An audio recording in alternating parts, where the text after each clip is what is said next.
Shido is a pathetic, lonely, worthless cis-con loser who can't even look girls in the eyes. But one day, he discovers that his sister runs a secret organization and now he's forced to riz every hot spirit baddies and clap them in order to save the world. In the end, he ends up with a harem full of total baddies. So, how do I look? Shido was still snoring in bed when his little sister Katori came to wake him up. But like a Giga Chad, he tells her, if she didn't let him sleep, then the monster inside will destroy her sleep. That's how we're introduced to Shido. He finally gets up, heads to the kitchen, and starts making breakfast. While eating, they turn on the TV and see breaking news about another spacequake, those strange, deadly energy explosions. The anchor explains that the first one happened 30 years ago. After that, they appeared every 5 years, but then suddenly stopped for 25 years, until now. The latest one just hit their hometown, Tengu City, but Shido doesn't think much of it and just keeps eating with Katori. Later, while walking to school, Katori gets excited and begs Shido to take her to a restaurant one day. He agrees. As they're chatting, some girls pass by and start whispering after seeing how close they seem as siblings. It's a bit odd to them. Just then, Shido's friend Tanamachi, who's openly bi, joins the conversation and randomly starts talking about how he's gotten into a dating simulation game lately. During class, a mysterious girl with silver white hair suddenly calls Shido by name out of nowhere. He has no clue who she is, but she casually sits next to him. Confused, he turns to Tanamachi and asks, "Who is this girl?" Tanamachi is shocked he doesn't recognize her. She's the famous genius student, Origami Tobiichi. Throughout the class, she keeps staring at Shido without saying a word, which makes him super uncomfortable. After school, Tanamachi tells Shido they should head home together, but Shido says he has plans. Tanamachi jokes that the only girl who'd hang out with him is his sister, because with a face like his, no other girl would ever say yes. Shido shrugs it off and confirms that he's actually meeting Katori. Suddenly, emergency sirens start blaring all over the city. A massive spacequake is about to hit, and everyone rushes to emergency shelters. Shido gets worried, realizing that Katori might still be waiting at the restaurant. He tries calling her but can't get through. He quickly pulls up her GPS location, and yep, she's still there. He panics and runs out, determined to find her. But right then, the spacequake hits, and he's thrown back. When the chaos settles, Shido spots a beautiful girl standing calmly in the middle of the destruction, wearing some kind of glowing battle armor. Before he can figure out what's going on, she suddenly whips out a glowing sword and points it at him, assuming he's there to fight her. Shido freaks out and tells her he's not dangerous. He can't even kill a bug. Just then, missiles start flying in her direction. A group of armed soldiers shows up and starts attacking her. She activates a glowing force field that blocks all the attacks and charges at them, unleashing an insane amount of power. Shido watches in shock as another fighter joins the battle, and it's none other than Tobiichi, suited up and ready to go head-to-head with the armored girl. The fight between the two girls is intense. Their weapons collide, creating a giant shockwave that knocks Shido unconscious. When he wakes up, he finds himself in a futuristic medical room with a gloomy, sleepy-looking woman standing beside him. She introduces herself as Riani Murasame, the ship's analysis officer. She tells him he was brought here unconscious and that he's currently inside an airborne command ship called Fraxinus. Still dazed, Shido asks about Katori. Riani assures him she's fine and takes him to meet the person in charge, who turns out to be none other than Katori herself. But she's totally different now, dressed in a military uniform and acting like the boss. Shido is completely thrown off. Katori casually welcomes him to Ratatoskr, the secret organization that she runs. Katori explains that the armored girl he saw during the quake isn't human. She's called a spirit, a powerful being from another dimension. Whenever a spirit appears on Earth, it causes spacequakes. That's why people are evacuated so quickly when a quake is detected. The military group that attacked her is known as AST. Their job is to hunt down and eliminate spirits to prevent further destruction. Katori then drops a major bomb. There's another way to deal with spirits. Instead of attacking them, Shido concealed their powers by making them fall in love with him. Yep, that's the mission. He has to go on romantic dates with these super-powered beings, and he starts his training the very next day. The following day, Shido is taken into a private room and introduced to a dating simulator game meant to train him in flirting. Katori grabs the controls and demonstrates how the game works. Later, Shido runs into Tobiichi and tries to bring up the spirit battle, but she shuts him down. She tells him she's on a personal mission to wipe out all spirits because she lost her parents in a spacequake 5 years ago. Her hatred runs deep. Later, Katori and Riani begin testing Shido's charm. They ask him to practice cheesy pickup lines on people. His first target, their homeroom teacher, who's been single for 29 years. Shido fails miserably with cringe-worthy lines. Riani steps in, feeds him some better lines, and the teacher reacts so strongly it freaks Shido out, so he runs away. On his way out, Shido bumps into Tobiichi and accidentally makes her fall, revealing her Katori pushes him to make a move, but his brain totally blanks out again.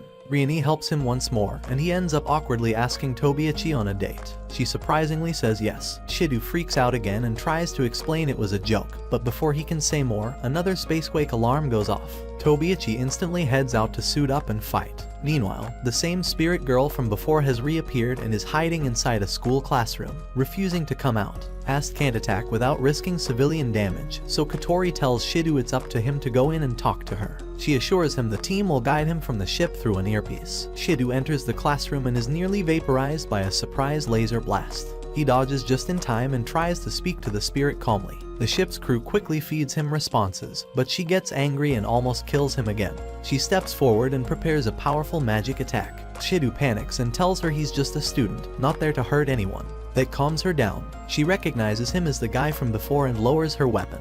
He explains that he only wants to talk and that even if she ignores him, he won't walk away. Surprised by his honesty, the spirit blushes and admits no human has ever talked to her this way. When he asks for her name, she says she doesn't have one. So, he names her Toka because it's the 10th day of the month, the day they met. She really likes the name. Suddenly, Ast loses patience and opens fire. Toka creates a force field to block the bullets. She tells Shido to get out so he won't get hurt, but he refuses. He stays under the shield with her and continues the conversation. Katori urges him to ask her out, and when he does, Toka says she doesn't even know what a date is. Just as things start to calm down, Tobiichi shows up and sees them sitting together. She assumes Toka's holding Shido hostage. Toka pulls out her ultimate weapon, Sandelpun, a giant sword, and unleashes a destructive attack that wrecks the entire area. After the explosion, Toka vanishes, and Tobiichi is later shown being carried off badly wounded. The next morning, Shido is staring at the wreckage left behind from the previous fight when suddenly, Toka shows up behind him, catching him off guard.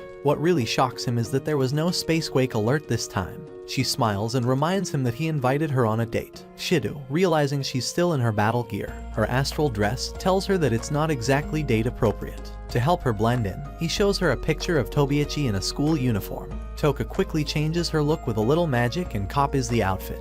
With her new look, their city date begins. As they walk around town, Toka starts devouring anything edible she sees. Literally anything that looks like food. While she's chewing on meat, she spots some dessert with white cream and immediately begs Shido to buy her some too. Meanwhile, Tobiichi is keeping a close eye on them from a distance, confused about how Toka could appear without causing a spacequake. Shido decides to ask Toka where she disappeared to the other day, and she explains that every time she vanishes, it's because she's pulled into a dark, empty world where she sleeps. She tells him that coming back into the human world isn't something she chooses. It just happens randomly when her sleep is interrupted.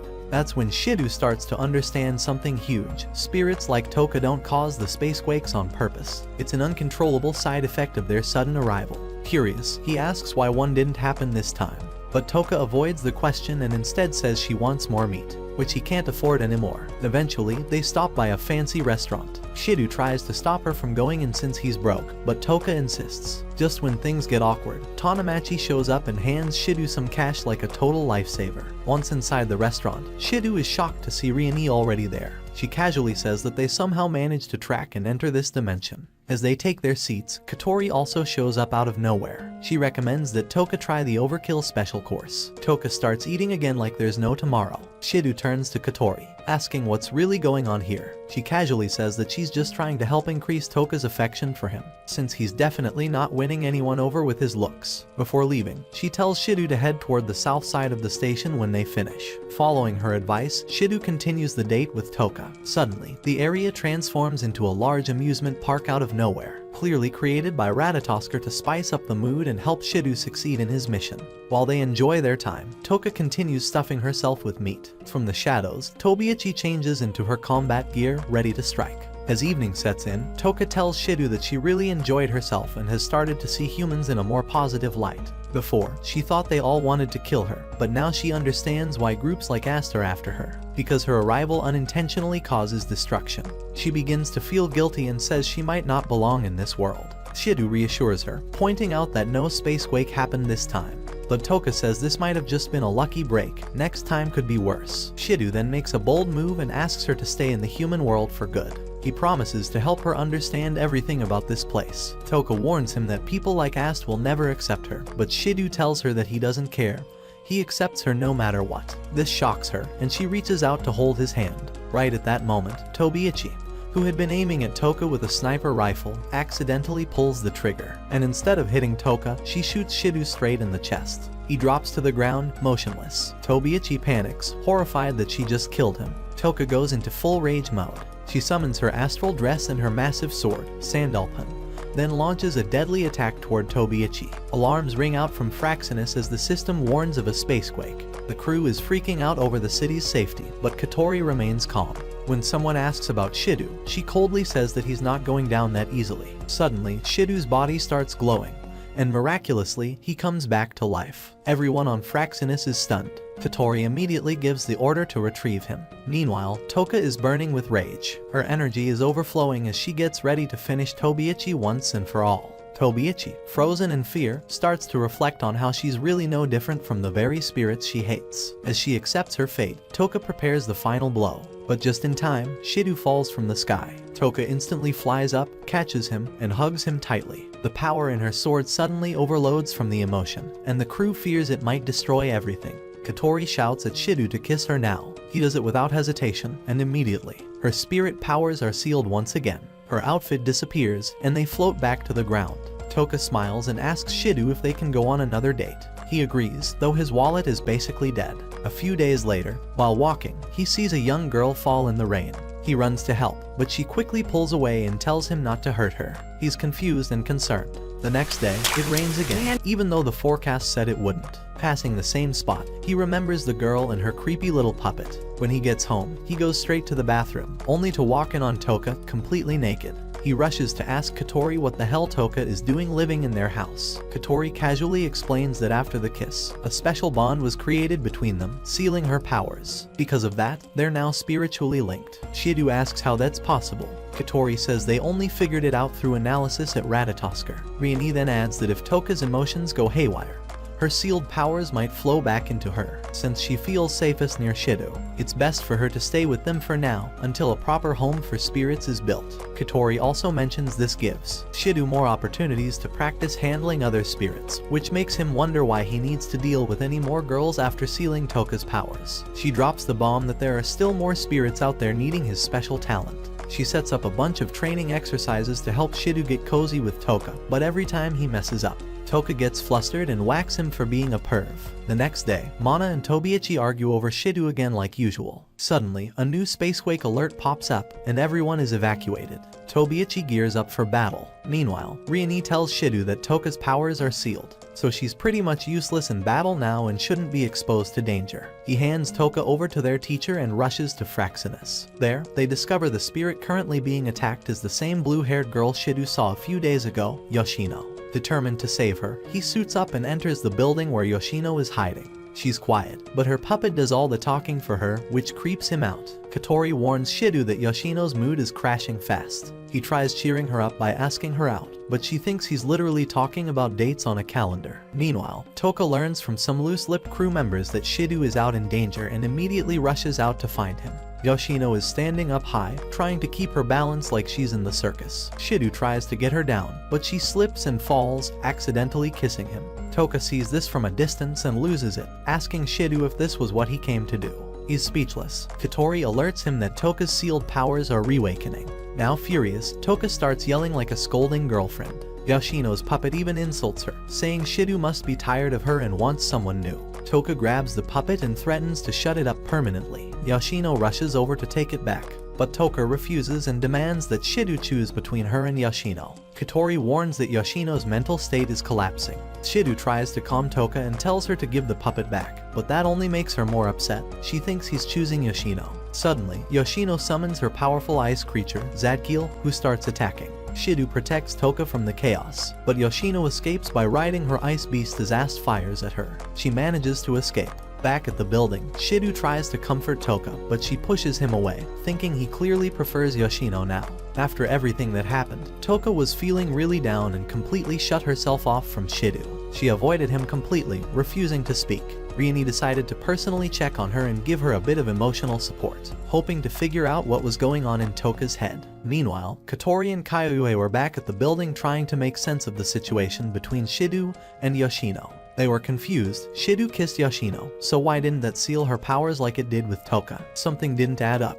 At the same time, Shidu was wandering around outside in the rain when he spotted Yoshino. She was looking all over the place for her puppet, which had been lost during her escape from Ast. Wanting to help, he went to assist her. Back in her therapy session, Rioni gently told Toka that the kiss between Shidu and Yoshino didn't mean anything. She said Shidu only acted like that because he genuinely cared about Toka and even risked his life to protect her. While Shidu helped Yoshino search, her stomach let out a loud growl. Feeling sorry for her, he invited her back home for a meal. After she ate, he asked her why she didn't just fly away when Ast attacked her. Yoshino quietly explained that she hates pain and scary stuff, just like anyone else, but when she's afraid, she loses control and ends up hurting people without meaning to. That's why she relies so much on her puppet. It keeps her calm when things get too intense. Shidu gently patted her head and promised to help her find the puppet. Then, he added that she wouldn't need it anymore, because he would be the one to protect her from now on. She was clearly touched. Embarrassed, Shidu apologized for kissing her the other day, but Yoshino didn't even know what a kiss was. So, being the genius he is, he leaned in to demonstrate. Right as he was about to kiss her, the front door burst open and Toka stormed in.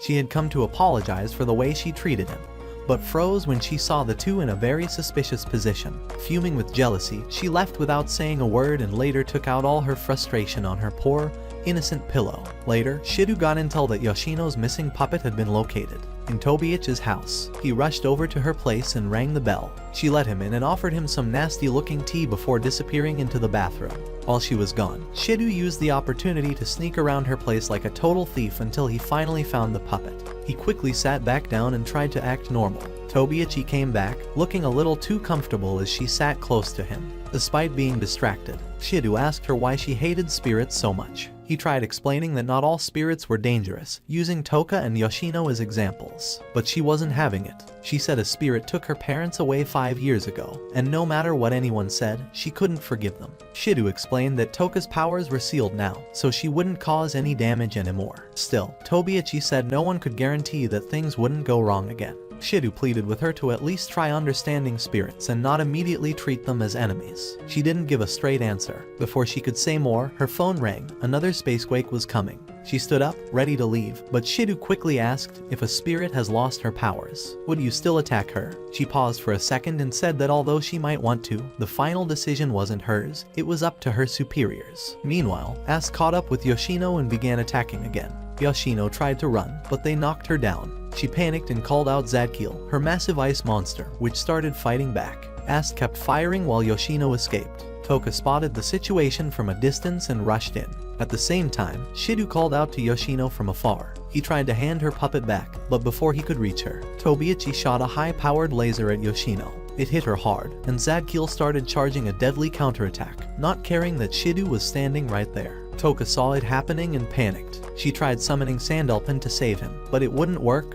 Her powers were sealed. Just before the blast hit, she forced her power out and activated her sword, managing to block the attack just in time. After saving him, Toka ran over and apologized to Shidu for acting out earlier, while Ast kept blasting away at Yoshino. Shidu told Toka he needed her help, but she got the wrong idea again and thought he just liked Yoshino better. Shidu explained that she was a spirit just like Toka, and he promised to protect her too, just like he did for Toka. Understanding now, Toka gently placed Sandalpin on the ground and told him to use it to get through the icy barrier around Yoshino. Inside, Zadkiel's freezing aura was so strong that no one could get near. Tobiichi created a massive force field, lifting a whole building with it, intending to smash Yoshino. But Toka suddenly arrived and split the building in half with one slash. Seeing her, Ast immediately turned their attention to Toka and started attacking her instead. With the distraction in place, Shidu braved the freezing energy and made it through the barrier. It was tough, but he pushed through. Yoshino saw him, healed his wounds, and hugged her puppet with joy when he gave it back. He explained that he needed to kiss her to save her, and while he awkwardly tried to say it out loud, Yoshino blushed and kissed him first. The kiss sealed her powers, vaporized her spirit outfit, and the skies cleared up. Later on, Katori informed Shidu that Toka wouldn't be living with him anymore. Ratatoskr had finished building a proper house just for spirits. One morning, Toka and Yoshino saw a commercial on TV about a hot spring and asked Shidu to take them there. He told Katori, and although she wasn't thrilled, she agreed it was better to let the spirits relax than risk them losing control.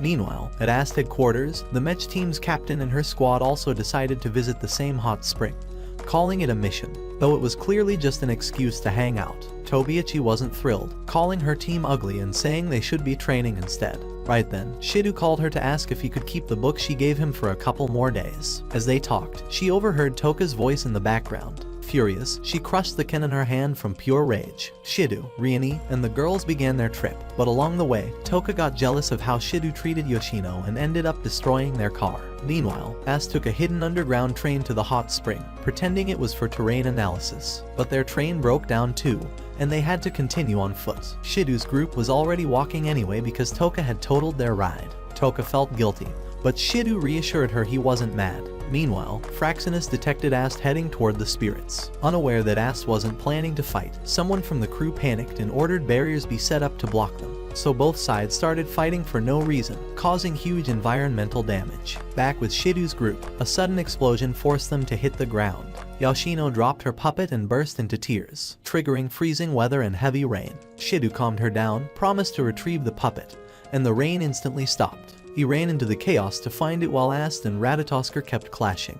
He finally found the puppet, but just as he picked it up, another explosion came flying toward him. Right before it hit, Toka appeared in her spirit form and shielded him with a barrier. Seeing Toka in her astral dress, Ast almost attacked her again. But before Tobiichi could act, Toka vanished with Shidu in an instant. Afterward, Katori took Shidu and the girls to a super cheap hot spring location that a Fraxinus crew member found while on punishment duty. The Ass team also arrived, sticking to their original plan. Tobiichi, who only came because Shidu would be there, started searching for him, but couldn't find him anywhere. Meanwhile, a new member named Takamiya was introduced to the Ass team.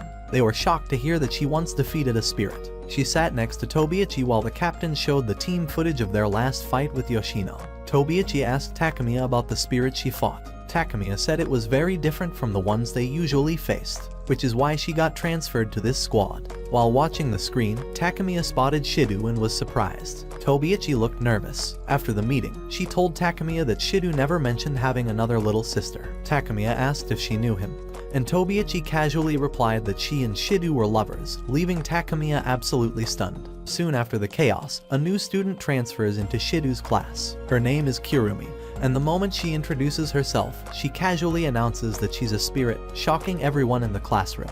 She then says she needs someone to show her around the school after classes. One eager guy volunteers, but she completely ignores him, walks straight over to Shidu's desk, and says he's the one she wants. The entire class is stunned, and Shidu is beyond confused. At Ast headquarters, they confirm that this new girl is indeed a spirit, and Takamiya tells the team that Kirumi isn't just any spirit, she's terrifying. Kirumi has personally wiped out over 10,000 people, and that's not even counting the deaths caused by her spacequakes. The Ass soldiers are left speechless. Later that day, Shidu meets up with Kirumi as planned, unaware that Toka and Tobiichi are secretly following and spying on them.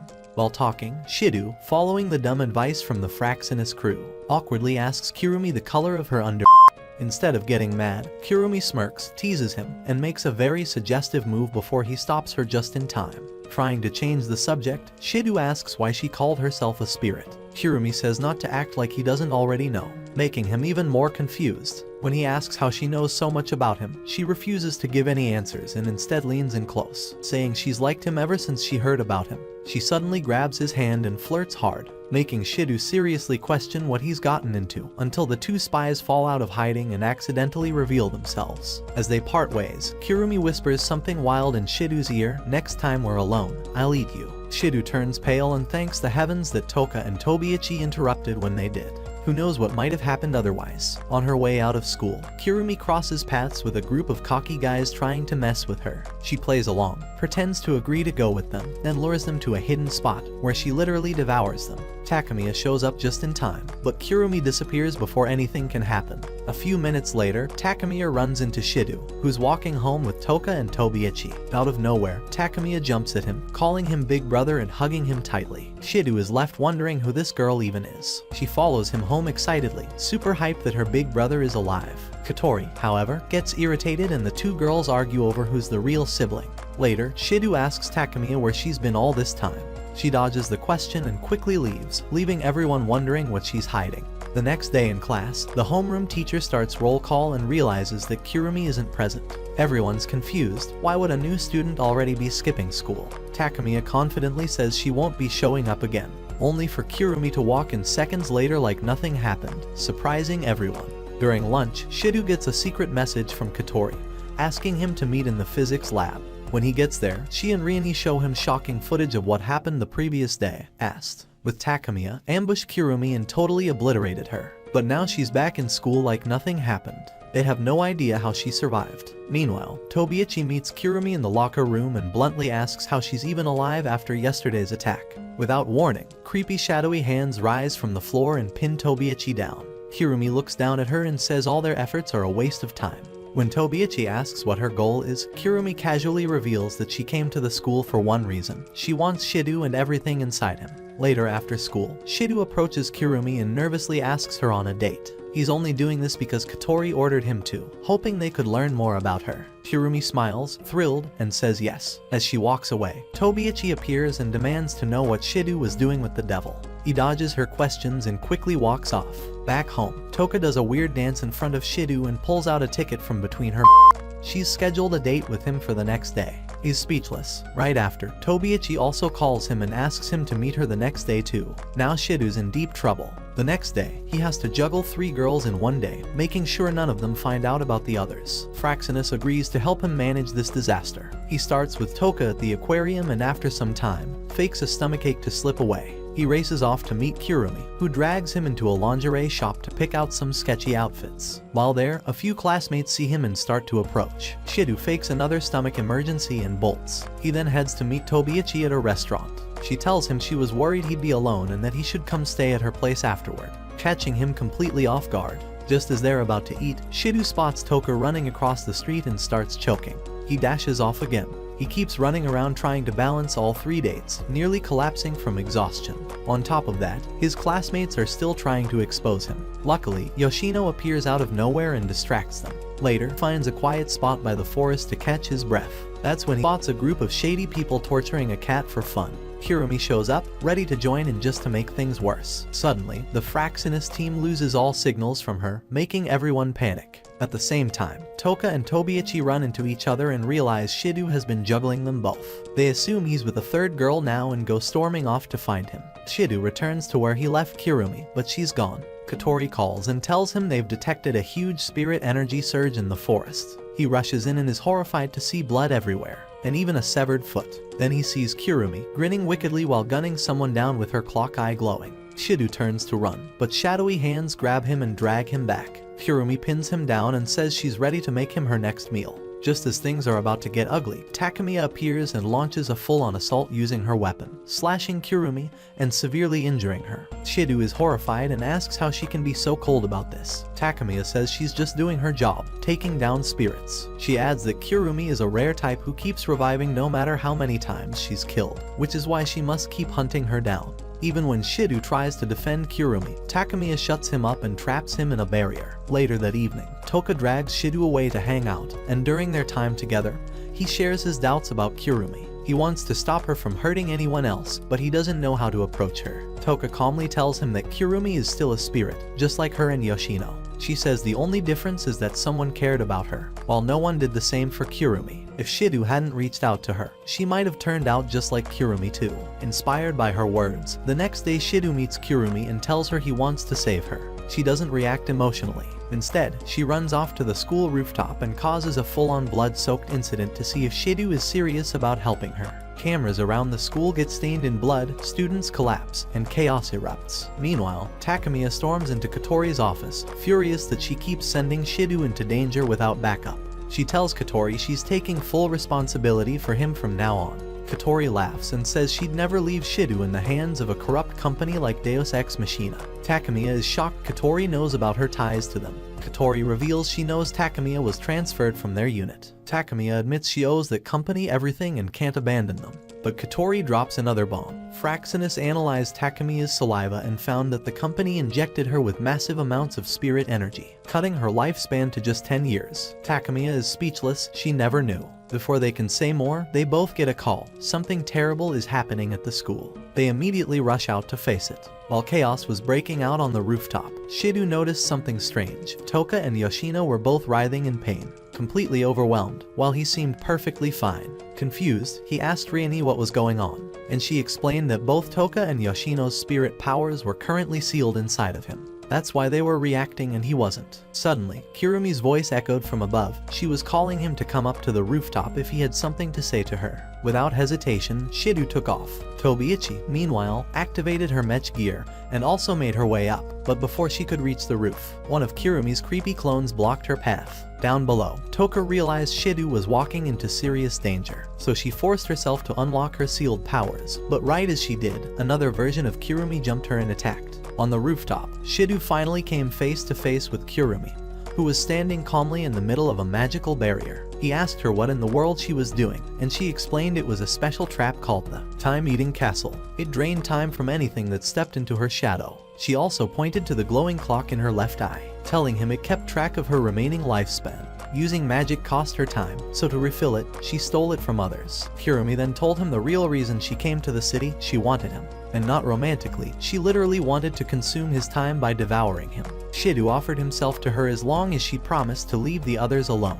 But she told him she wasn't interested unless he took back all the nonsense he said earlier about trying to save her. Shido begged her to stop the barrier but insisted he still believed she could be saved. That just made her mad. In her rage, she triggered a full-blown spacequake. Alarms blared through Fraxinus. Riani quickly informed Shido that Kirumi's mental state was shifting. She was scared, not angry. Realizing this, Shido climbed onto the railing and threatened to throw himself off the building if she really wanted to eat him. Kirumi told him to quit acting, but Shido suddenly leapt off. Shocked, Kirumi dove down and caught him mid-fall before he hit the ground. While she held him, he told her he'd rather die than give up on her, and demanded she erase the blood that had stained the. She snapped her fingers, and it vanished instantly. Shido then started trying to reason with her, telling her she didn't have to live this way. As if she was starting to listen, she slowly reached for his hand. But just then, one of her clones stabbed her through the back and absorbed her body into itself. Shido was caught in the arms of the clone, who started to reach for him, but Takemiya burst in, sliced off the hand, and jumped in to protect him.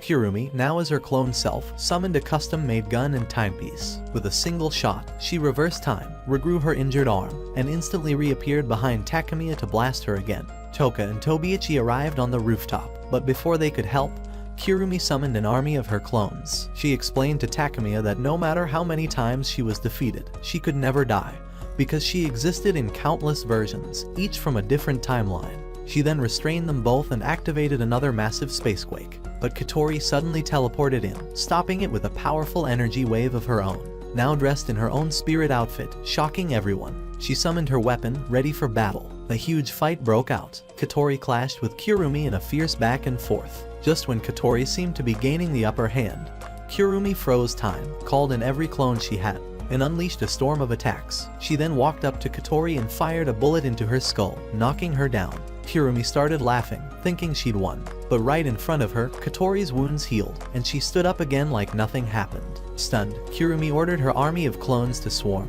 but Katori exploded them with a shockwave. Desperate, Kirumi shot herself to trigger more power, draining herself but severely weakening Katori. Kirumi charged up for a final strike, but Katori summoned a massive cannon-like weapon and blasted all the incoming clones, destroying Kirumi's time clock in the process. Weakened, Kirumi collapsed. Katori charged up again for a finishing blast, but Shido panicked. Afraid she might kill Kirumi, he ran in to stop her just as she fired. The shot hit him instead. Katori froze, realizing she had just attacked her brother. Later, Shido woke up in a hospital bed, sweaty and dazed from a strange dream where he saw himself and Katori trapped in a fiery battlefield.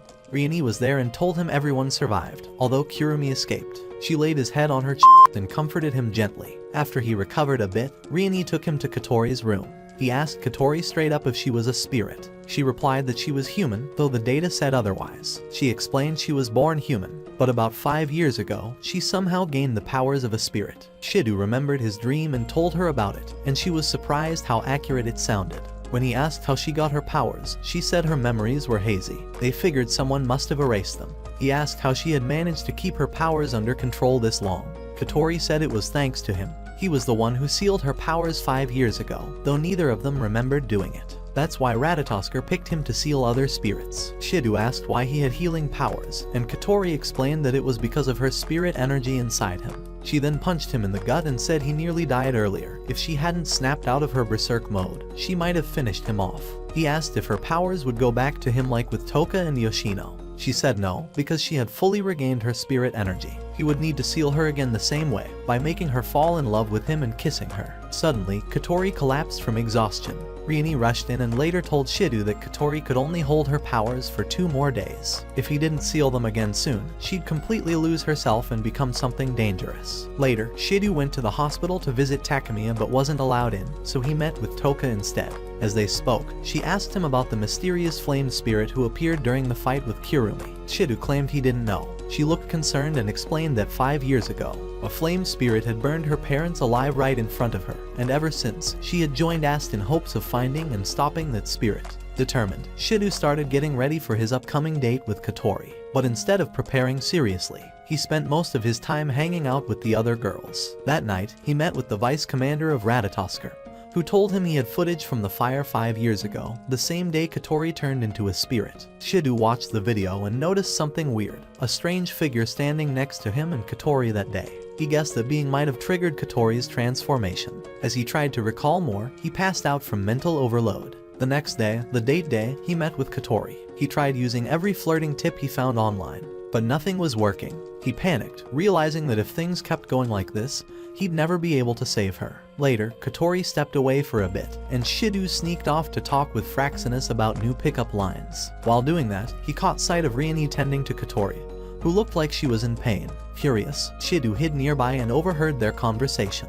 He learned that Katori had been secretly taking stabilizing drugs to keep her powers in check, but didn't want Shidu to know because she didn't want him to date her out of pity. Shocked, Shidu returned to the beach where they were supposed to meet. When Katori came back, he ditched the earpiece he was using to talk to the crew, deciding to follow his heart instead of their bad advice. He invited her to an amusement park, determined to do things his way. Meanwhile, Tobiichi met with her superior, who showed her new tech designed to combat high-level spirits. Tobiichi asked if it could defeat the mysterious flame spirit from the footage 5 years ago. Her superior looked confused and said that spirit looked a lot like someone they'd seen recently. Tobiichi demanded to see the footage, and was stunned when she saw the spirit of flames was actually Katori. Back at the amusement park, Shidu and Katori enjoyed their time together, laughing and bonding. After a while, they sat down to talk. Katori, clearly in the mood, looked at Shidu, waiting, expecting him to finally kiss her. Meanwhile, Tobiichi's superior received a disturbing report. Some of the newest anti-spirit tech had vanished, along with several other classified weapons. As soon as she saw the details, she remembered Tobiichi recently asking if that new gear could take down the spirit of flames. That's when it hit her. Tobiichi must have stolen the equipment to take on Katori by herself. Shidu, still confused about everything, tried asking Katori about what really happened 5 years ago. But before she could answer, a powerful blast hit her out of nowhere, knocking her off her feet. He turned to see who attacked, and couldn't believe it. Tobiichi stood there, armed and deadly, saying she just took out Katori. But Katori suddenly got back up, looking completely unharmed, and called her an idiot for thinking it'd be that easy. Tobiichi didn't waste time. She launched a barrage of cannon fire at Katori. In response, Katori transformed into her spirit form and summoned her weapon, and the two of them started trading brutal attacks, shaking the entire amusement park. On the other side of the park, Toka and Yoshino felt the shockwaves and realized something serious was going on. Toka decided to help, even though her powers were sealed. Yoshino's puppet tried to stop her, but Toka insisted. Shidu was risking everything for Katori, and she had to do the same. She suited up, and Yoshino followed her lead. Back in the fight, Katori was holding her own, but her energy was fading fast. Tobiichi took advantage and trapped her with energy ropes before preparing a massive cannon blast. Katori barely blocked it with her last bit of strength, but instead of backing down, she charged at Tobiichi and started damaging her weapons, knocking out parts of her gear. Katori, losing herself to rage, went completely out of control. Shidu screamed at her to stop, but she ignored him and summoned a finishing blast. Just as she was about to strike, Tobiichi cried out that this was exactly how her parents died, burned by a spirit just like Katori 5 years ago. That stopped Katori in her tracks, and she collapsed in shock.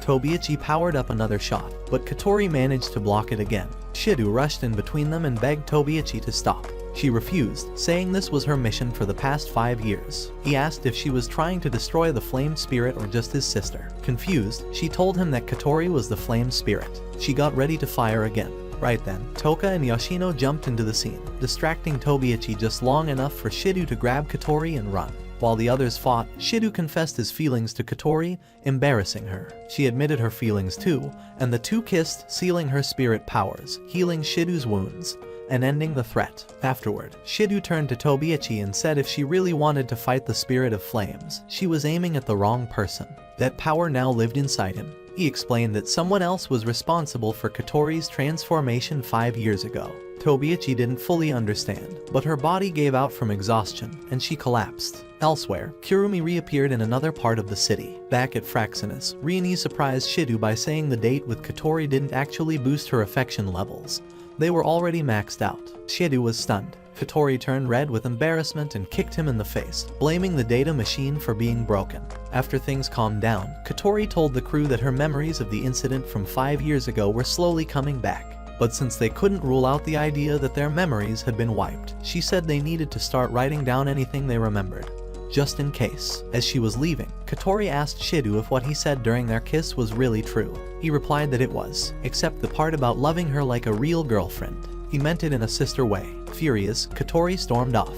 A few weeks later, Shido woke up to a massive explosion. Running through the house like an anime character, he found Toka crying her eyes out. She had spilled juice all over his important notes and was convinced he'd hate her forever. With her emotions spiraling, she nearly triggered a mini spacequake. Shido, using his maximum calm mode, tried to cool her down. But then, he heard someone else screaming from the bathroom. He ran in and saw everything frozen solid. Yoshino was in a towel, pointing at her puppet in the bathtub. It had drowned, and she accidentally froze the whole room in panic. Shido pulled the puppet out, and the house slowly returned to normal temperature. Meanwhile, Tobiichi stood before a panel of officers who were about to decide her punishment for everything she had done. But before they could say anything, a smug, silver-haired man named Westcott showed up and interrupted.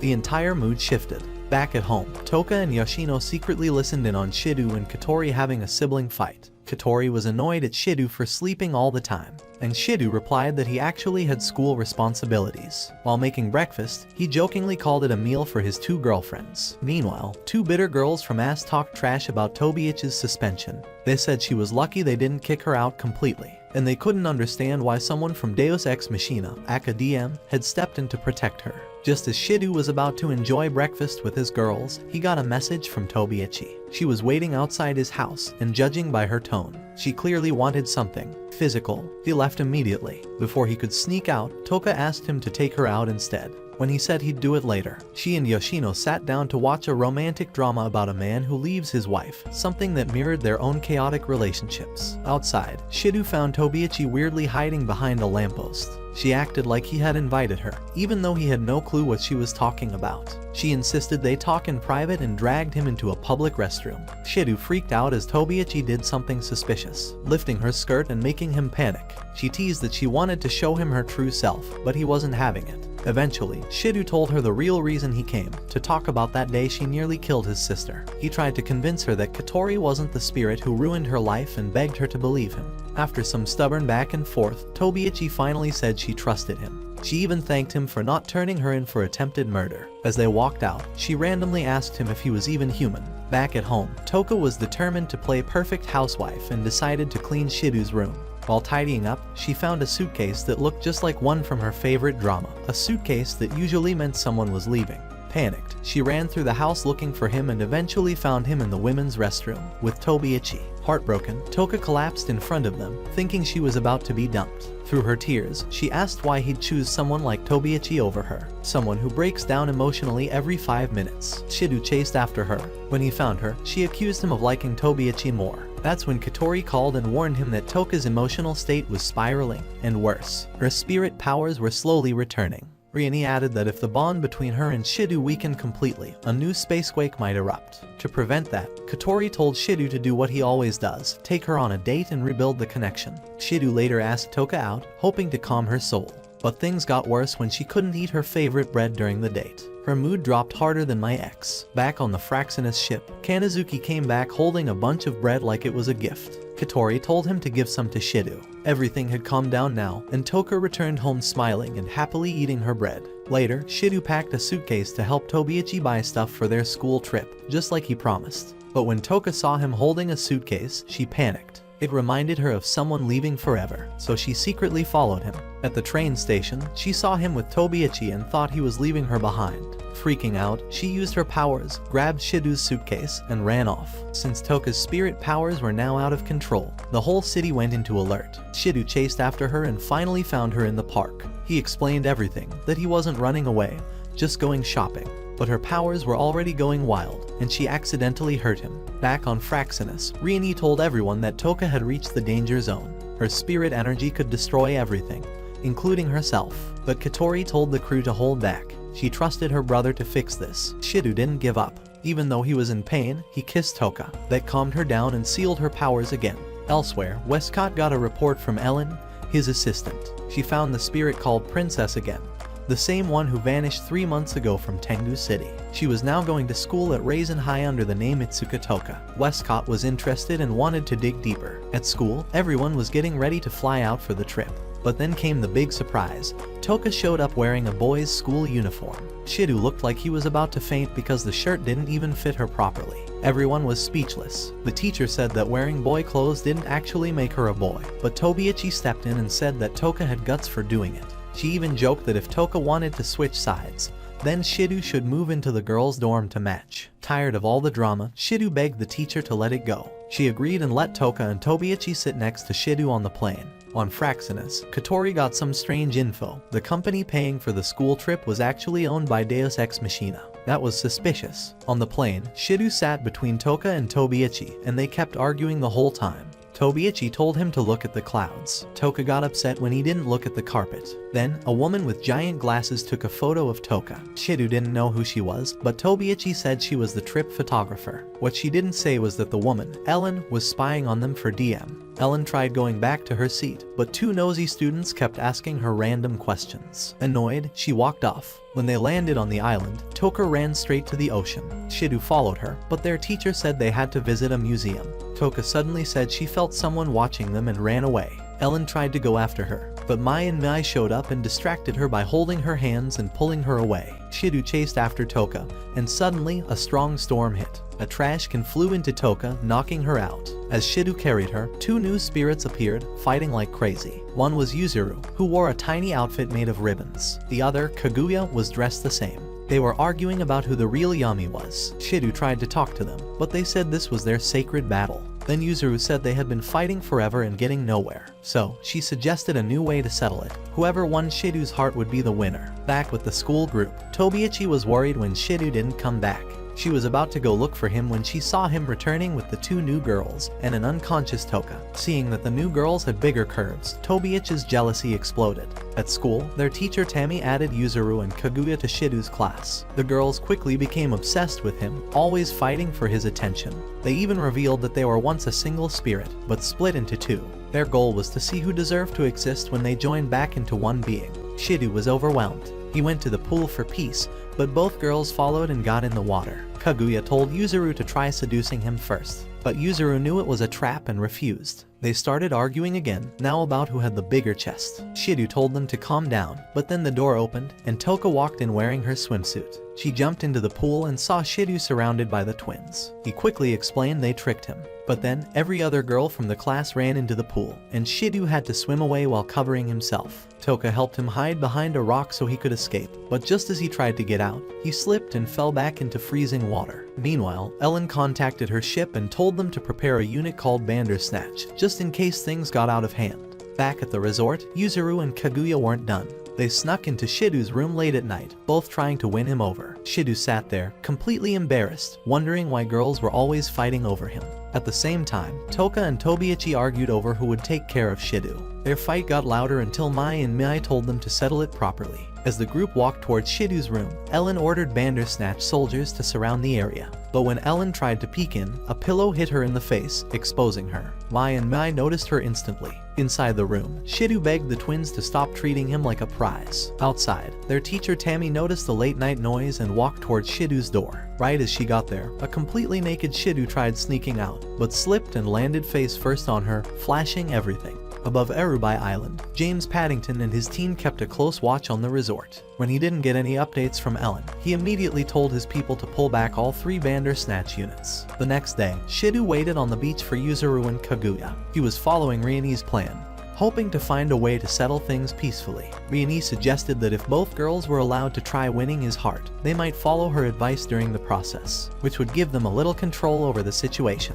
Shidu agreed, thinking that if they both grew closer to him, he might have a chance to seal both their powers. Rieni warned him, though, because the twins were so competitive, kissing one might make the other snap. Still, she believed this might be their best shot. Shidu promised he would do whatever it took to save them. After Rieni signed off, the twins arrived in their swimsuits. Shidu told them they looked great, and they immediately asked him to rub sunscreen on them. That, of course, started another silly fight, each one claiming they had the better skin. Shidu's brain almost broke from all the skin he was seeing, so he decided to just rub lotion on both of them at the same time. Meanwhile, Ellen kept tracking Toka's movements, but before she could do anything, she got caught in a sand trap set by Mai and Mai. They buried her right next to Tanamachi, who told Ellen not to flirt with him because he already had an online girlfriend. Later, Toka and Tobiichi joined Shidu, Kaguya, and Yuzuru at the beach. Shidu noticed something strange. The twins already seemed close with the two girls. Kaguya said she had made Toka her teacher, and Yuzuru had picked up tips from Tobiichi,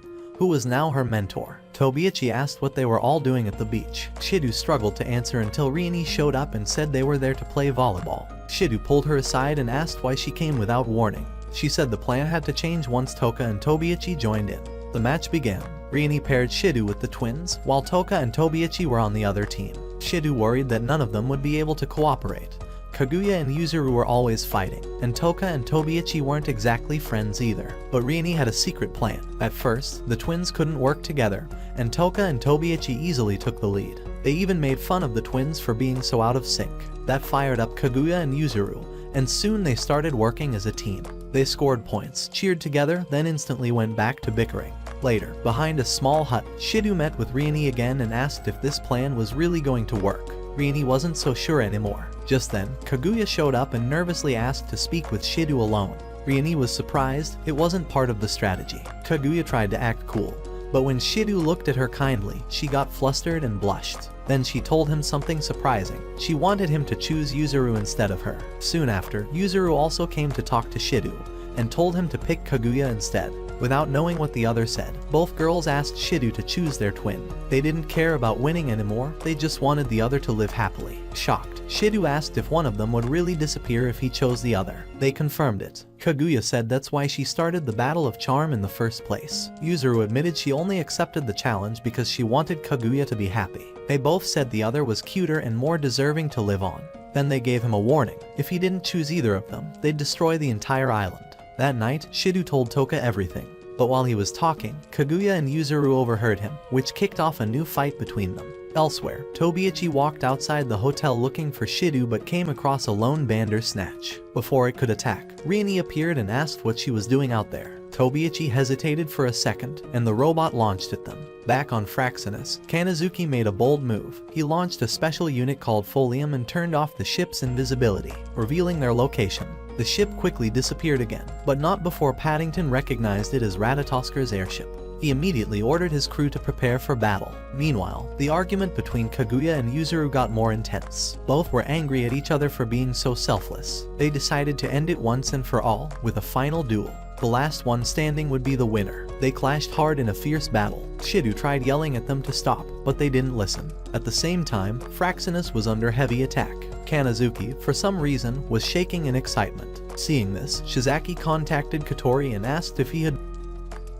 Realizing something was wrong, Katori demanded to know what was happening. Shizaki finally explained the airship was under attack, and they might not be able to hold out. Despite how serious things were, Katori stayed calm and told her team everything would be fine, as long as they followed Kanazuki's orders exactly. On Rubai Island, the fight between the twin spirits, Kaguya and Yuzuru, was still going strong. Shidu watched from below and couldn't understand why they were fighting so hard when it was obvious they really cared about each other. Suddenly, Toka stopped him and said she sensed something nearby. They looked toward the forest and saw glowing lights, and then heard a voice they knew. It was Ellen. She stepped out from the shadows and said she had been waiting for the perfect time to confront Toka alone. But when she spotted the twins, she froze for a second and called them by their spirit code name, Berserk. Confused, Shidu asked who Ellen really was and if she worked for Ast, but she denied it. Then she gave a signal to the Bandersnatch robots, ordering them to grab Toka. But before they could even reach her, Toka took them down with her spirit weapon, Sandalphon.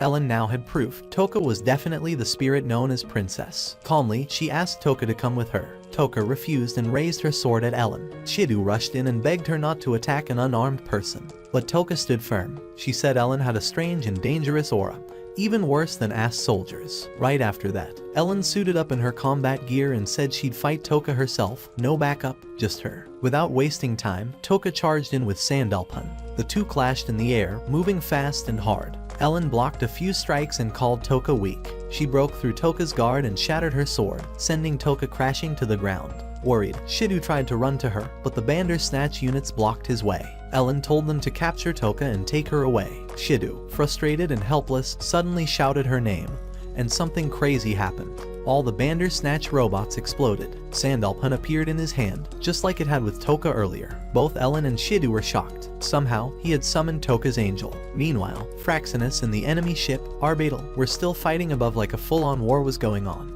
Ellen smirked at Shidu and told him she'd be taking him too. She ordered the remaining robots to capture him, even if they had to hurt him badly. Shidu tried to fight back but was outnumbered. Toka watched helplessly, unable to help in her weak state. Just then, the Arbatel's side was hit, and the control room caught fire. With their power source damaged, the Bandersnatch robots shut down, giving Shidu the chance to grab Toka and run. Ellen tried chasing them, but she fell into a trap, a hole set by Mai and Mai. The Bandersnatch robots accidentally dogpiled on her as she passed out, wondering who set the trap. Back on the ship, Arbatel lost communication with Ellen and had no choice but to retreat. Shidu and Toka returned to the beach, but the twins were still fighting. Shidu yelled for them to stop, but they didn't listen. Not knowing what else to do, he summoned Sandalphon and waved it around. Toka reminded him that the angel only works when the user's will is strong. She placed her hand on top of his and helped guide him. Shidu took a deep breath, focused on his goal, and swung the sword. A blast of power shot out, cutting through the storm the twins had created and finally catching their attention.